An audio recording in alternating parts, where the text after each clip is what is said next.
Hello, my name is Kelsey. I'm an interactive landscape architect from Alaska. I just finished my master's degree at Rhode Island School of Design.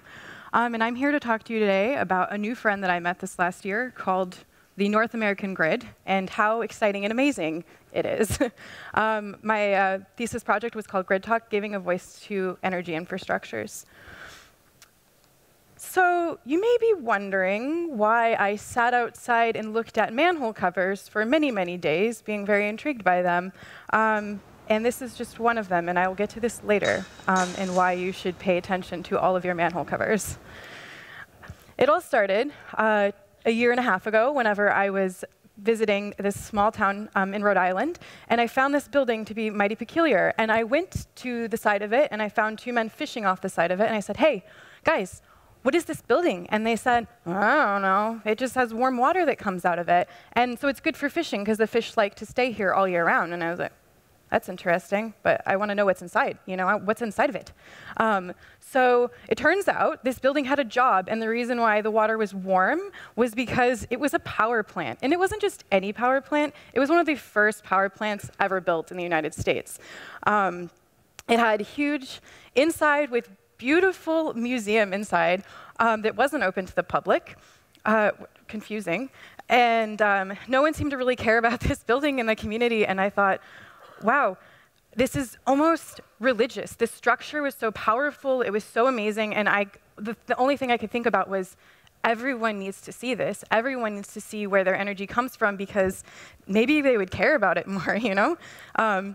So then I asked the guy who was showing me around, "So where does all of this go? Do all the people who use this energy know that it's coming from a historic building? Because that would be cool, right?" No. He said, "The grid is a weird thing, and it's very complicated, and we don't know where the energy goes. Plus, National Grid is the servicer, and they won't tell us that information. We just operate this facility." And I said, "Well, that's an unacceptable answer," and thus began this project. So, question. Do any of you know where this comes from? Where all of this energy comes from here? Is it, you know, like what processes it? What fuels it? How far does it go? Is it made here? Is it made somewhere else? And what happens whenever it goes away? It seems like we only really pay attention to energy when either climate change is happening and we have to change it because of necessity, or whenever it turns off. The later is most likely. So I decided I was going to inform myself about this. That was a very hard thing to do, because it turns out I was not an electrical engineer. And this is all very complicated. The units, the terms, it was just all so much for me. So I started thinking about it in a different way, a way that I am very familiar with, food. And it turns out that calories and kilowatt hours are interchangeable. So I kind of held a little public forum and asked people if they would think about their energy differently if their bill was not measured in kilowatt hours, but in calories. Turns out an average New England home uses about 360 donuts a day. And I thought, oh, my house needs to go on a diet. And I didn't feel so bad about my meals that day. So I was interested in what our country eats. And it turns out that there's all sorts of different regional affiliations with what types of fuel they use for powering power plants. So like in the South, you eat barbecue. In the Pacific Northwest, your city eats hydropower. I thought that was kind of interesting. So how does this thing work? The North American grid is actually the largest machine ever built, but it's completely human-run. And it's precariously human in the fact that all of the calculations done for each next day's worth of energy are done by a group of people who are calculating meteorological patterns, what holidays are happening, how much happened last year. And then they all get together, and then they make these decisions and say, "You power plant, you power plant, you power plant, make all of this energy, we need exactly this much." And what happens if all of a sudden a storm hits and then they don't run out, you know, they run out of energy? Well, so they either get taxed for that, fined, or they have to import energy. This is a map of New England's energy system. The white dots you would probably think are cities, but they're not. They're power plants, and the yellow lines are natural gas pipelines, and the pink are oil pipelines. This is effectively a map of all the things energy related in this giant region. So I started looking at all of the data, and it turns out that certain energy plants have paths and energy flows. And if you kind of look at this, you see that everything starts trickling down to New York City. Well, I was curious about that, and I said, well, how much energy does New York City make, and how much do they import? And do those people in New York City know where their energy comes from? They probably don't. So I started looking at even heavier data and found out that this was indeed true. New York's metabolic processes, how much energy exchanges as a state is actually very crazy. They import so much Canadian energy. And this idea of energy as being apolitical in a certain way, it doesn't have boundaries. We all need it, and we all trade it with each other, but it's kind of done in silence, really. And so there is no real endemic way to trace energy. So I zoomed into New York City, which uses about 60% of all of the energy produced in New York State, but only produces 40% itself, so it imports the extra 20%. These dots up here, these boxes, are all the power plants that exist in New York City. And I was particularly interested in the orange one in the center, which is called Ravenswood. It's a typical power plant. It takes natural gas, burns it, creates steam from water, and then uses that steam to turn turbines, which then go around a coil. Coil produces electricity. Ta-da.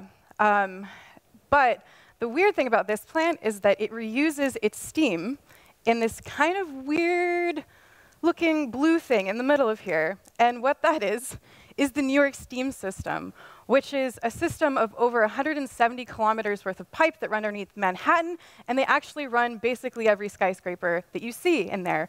Not many people know about this system.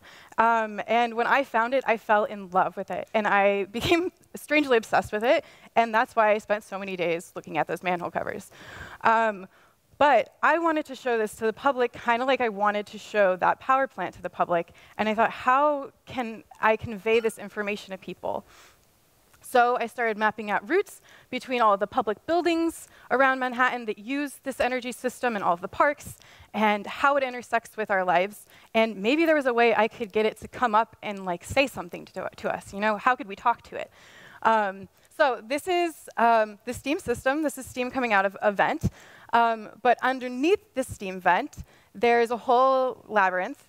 But every single one of these steam vents comes with a pressure release system. And normally they do it in a central location, but I proposed that by releasing the pressure system, by releasing the steam through smaller decentralized things, that each of these new manhole covers that I would design for the steam system would become musical instruments and let the steam come out of them. And by doing this, New York City effectively becomes a giant musical instrument. And so I started focusing on the East River power plant, which provides most of the steam to the system. These are all of the different power plants. And it would vary so this is the components of it. And there's 3,000 of these manhole covers, right? So basically, I had to come up with a way that all of them couldn't be retrofitted at once, and they all had certain different tones based on thresholds. So if you were close to the power plant, it would be louder, and if you were farther away, it would be less. So by going above ground, you could hear what was happening underneath of you and how much pressure was changing.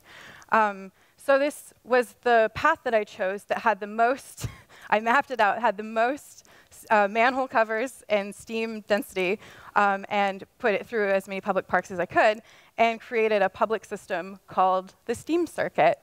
And the steam circuit is completely hypothetical, but if any engineers want to help me with this, I would love you forever.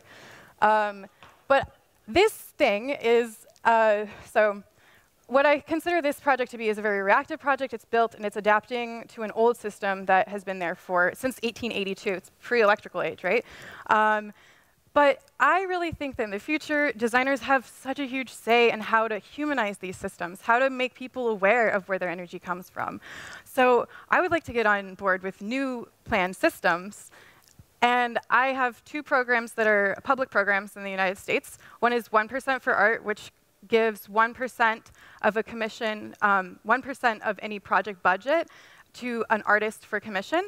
And then AmeriCorps, which I am a personal alumnus of. And it's a program which has volunteers come and go for nonprofits, civic work, anything that needs help, domestic help, and new minds to approach things differently.